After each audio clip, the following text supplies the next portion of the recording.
Hello everyone, welcome back to revealing health pharmacy, जहां हम दवाओं और स्वास्थ्य से जुड़ी सभी महत्वपूर्ण जानकारी आपके साथ शेयर करते हैं। आज हम एक ऐसे ही इम्पोर्टेंट टॉपिक्स पर डिस्कशन करेंगे जिसने हाल ही में सुर्खियां बटोरी हैं। भारत में 156 दवाओं पर प्रतिबंध यानी बैन। चाहे आप एक स्वास्थ्यकर्मी हो, मरीज हो या सिर्फ अपनी सेहत को लेकर चिंतित हो, यह जानकारी आपके लिए बेहद ज़रूरी है। तो वीडियो को शुरू करते हैं और जानते हैं इस इम्पोर्टेंट डिसीजन के पीछे के कारण क्या हैं और ये आपके लिए क्या मायने रखता है।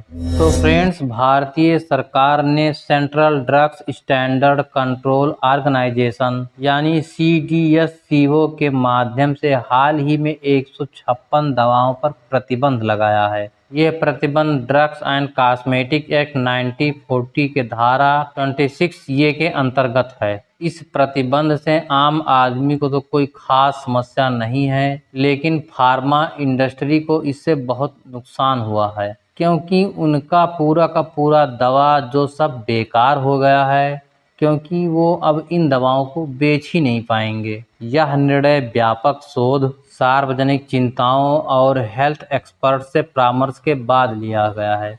ये दवाएं फिक्स डोज कॉम्बिनेशन यानी FDC के श्रेणी में आती हैं, जहां 2 या अधिक दवाओं को एक ही डोज के रूप में कंबाइन किया जाता है। हालांकि FDC सुविधा प्रदान कर सकती है, लेकिन इसमें जोखिम भी होती है, खासकर तब जब कॉम्बिनेशन का पर्याप्त वैज्ञानिक सपोर्ट ना हो या सुरक्षा संबंधी टेंशन हो। FDC में से कई मेडिसिन की एफिकेसी के लिए पर्याप्त प्रभाव नहीं थे। कुछ कॉम्बिनेशन को उन स्थितियों के लिए अप्रभावी पाया गया जिनके लिए इन्हें निर्धारित किया गया था, जिनसे उनकी थेरेपेटिक वैल्यू को लेकर चिंताएं उठी। बैन होने का प्रमुख कारण एडवर्स ड्रग्स रिएक्शन था। कुछ कॉम्बिनेशन से गंभीर साइड इफेक्ट पाए गए जो थेरेपेटिक बेनिफिट से अधिक थे। इनमें से कुछ FDC को CDSCO द्वारा कभी अप्रूव नहीं किया गया था, लेकिन फिर भी इन्हें बेचा और मार्केटिंग किया जा रहा था।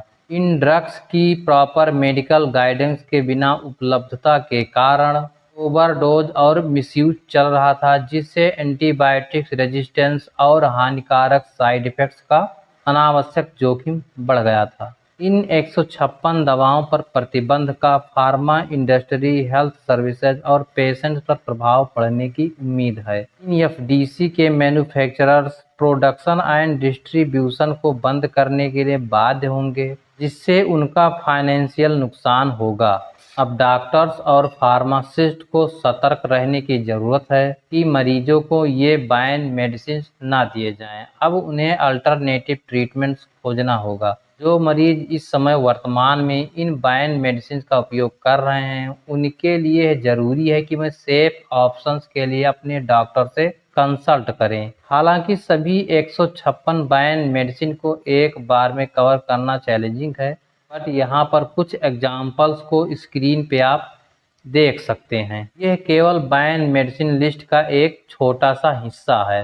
सरकार का यह निर्णय फार्मास्यूटिकल इंडस्ट्री को और अधिक सख्ती से नियंत्रित करने के ऑनगोइंग प्रयास का हिस्सा है। ये इम्पोर्टेंट है कि डॉक्टर्स और मरीज दोनों ही इस तरह के अपडेट्स के बारे में जानकारी रखें और यह सुनिश्चित करें कि वे जिन दवाओं का उपयोग कर रहे हैं वह सुरक्षित और प्रभावी हैं। यह प्रतिबंध पब्लिक हेल्थ की सुरक्षा के लिए एक महत्वपूर्ण कदम है, जिससे यह सुनिश्चित होता है कि हमारे पास उपलब्ध दवाएं सुरक्षित, प्रभावी और सही ढंग से नियंत्रित हैं। यदि आप या आपके जानने वाले किसी भी बैन मेडिसिन का उपयोग कर रहे हैं, तो अल्टरनेटिव ट्रीटमेंट्स के लिए तुरंत अपने हेल्थ केयर प्रोवाइडर से कंसल्ट करें। इस इम्पोर्टेंट अपडेट्स को देखने के लिए धन्यवाद। रिवीलिंग हेल्थ फार्मेसी के साथ दवाओं और हेल्थ सर्विसेज की दुनिया में और अधिक जानकारी के लिए हमारे चैनल को लाइक, शेयर और सब्सक्राइब करना ना भूलें। तो फ्रेंड्स, मिलते हैं अगले वीडियो में एक नई जानकारी के साथ। तब तक के लिए थैंक यू, जय हिंद। और अगर वीडियो पसंद आई हो तो एक लाइक और कमेंट भी करें, जिससे कि हमें मोटिवेशन मिलता है। Thank you.